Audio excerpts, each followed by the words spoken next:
Hi, ಒಂದು secret ನ share ಮಾಡಬೇಕಾಗಿತ್ತು. ಸೊ ಹಾಗಾಗಿ ಈ ಒಂದು ವಿಡಿಯೋನ ಮಾಡ್ತೇನೆ. Usually I don't react, but ಬೆಳಗ್ಗೆಯಿಂದ ನನಗೆ ಇಲ್ಲಿ ಶೂಟಲ್ಲಿ ಬಂದಾಗ್ಲೂ ಕಂಗ್ರಾಚುಲೇಷನ್ಸ್ ಅಂತ ಅನ್ನೋಕೆ ಶುರು ಮಾಡಿದ್ರು. ಒಂದು 2 ದಿವಸದಿಂದ ಒಂದಷ್ಟು ಜನ ಮೆಸೇಜಸ್ ಕಳಿಸ್ತಿದ್ದಾರೆ. ಏನು ಅಂತಂದ್ರೆ 2 ದಿನದಿಂದ ನನ್ನ ಎಂಗೇಜ್ಮೆಂಟ್ ಆಯ್ತು ನನ್ನ ಬೆಸ್ಟ್ ಫ್ರೆಂಡ್ ರಾಘವ್ ಅವ್ರ ಜೊತೆಗೆ. ಅನ್ಫಾರ್ಚುನೇಟ್ಲಿ ನಮಗೆ ನಮ್ಮ ಎಂಗೇಜ್ಮೆಂಟ್ ಅಟೆಂಡ್ ಮಾಡಕ್ ಆಗಿಲ್ಲ, ಬಿಕಾಸ್ ನಮ್ಗೆ ಯಾರು ಇನ್ಫಾರ್ಮ್ ಮಾಡಿರಲಿಲ್ಲ ನಮ್ಮ ಎಂಗೇಜ್ಮೆಂಟ್ ಅಂತ.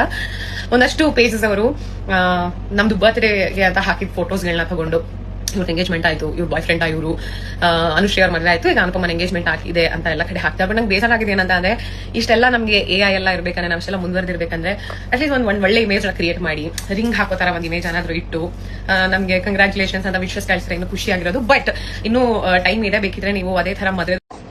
ನಾನು ಏನ್ ಹೇಳ್ತಾ ಇದ್ದೆ ಅಂತಂದ್ರೆ 2 days ಇಂದ ಎಂಗೇಜ್ಮೆಂಟ್ ಆಗಿದೆ. ಇಮಿಡಿಯೇಟ್ ಮದುವೆ ಮಾಡ್ಸಕ್ ಹೋಗ್ಬೇಡಿ, ಯಾಕಂದ್ರೆ ಸ್ವಲ್ಪ ಡೌಟ್ ಆಗುತ್ತೆ. ಅಂದ್ರೆ ಒಂದು ಟ್ರಾಕ್ಷನ್ ನಿಮ್ಗೆ ಆಲ್ರೆಡಿ ಸಿಕ್ಕಿರುತ್ತೆ, ಒಂದು ಲೈಕ್ ಕಾಮೆಂಟ್ ಒಂದಷ್ಟು ಸಿಕ್ಕಿರುತ್ತಲ್ಲ. ಇಮಿಡಿಯೇಟ್ ಮಾಡಿದ್ರೆ ಅದು ಚೆನ್ನಾಗಿ ಅನ್ಸಲ್ಲ. ಒಂದು 2 months ಬಿಟ್ ಮಾಡಿ ಮತ್ತೆ ನಿಮಗೆ ಒಳ್ಳೆ ಟ್ರಾಕ್ಷನ್ ಸಿಗುತ್ತೆ, ಜನ ಎಲ್ಲ ನೋಡ್ತಾರೆ, ಶೇರ್ಸ್ ಆಗುತ್ತೆ, ನಮ್ಗಳಿಗೂ ಬರುತ್ತೆ ಅದು. ಬಟ್ ನನಗೆ ಅದೇ ಬೇಜಾರಾಗಿದ್ದು. ಬಟ್ ಎನಿವೇ ಮದುವೆ 2 months ಬಿಟ್ಟು ಮಾಡಿ ಏಸ್ಥೆಟಿಕ್ ಬ್ಯಾಕ್ ಡ್ರಾಪ್ ನಮಗೆ ಟ್ರೆಡಿಷನಲ್ ಔಟ್ಫಿಟ್ ಎಲ್ಲ ಹಾಕಿ ಮದುವೆ ಪೋಸ್ಟ್ ನ ಕ್ರಿಯೇಟ್ ಮಾಡಿ ಆಮೇಲೆ ನೀವು 2 months ಆದ್ಮೇಲೆ ಎಲ್ಲ ಕಡೆ ಪೋಸ್ಟ್ ಮಾಡಬಹುದು. ಅಂಡ್ ಆಲ್ಸೋ ಇಫ್ ಪಾಸಿಬಲ್ ನಾನು ಮತ್ತೆ ರಾಘವ್ನ ಕರೀರಿ ಮದುವೆಗೆ.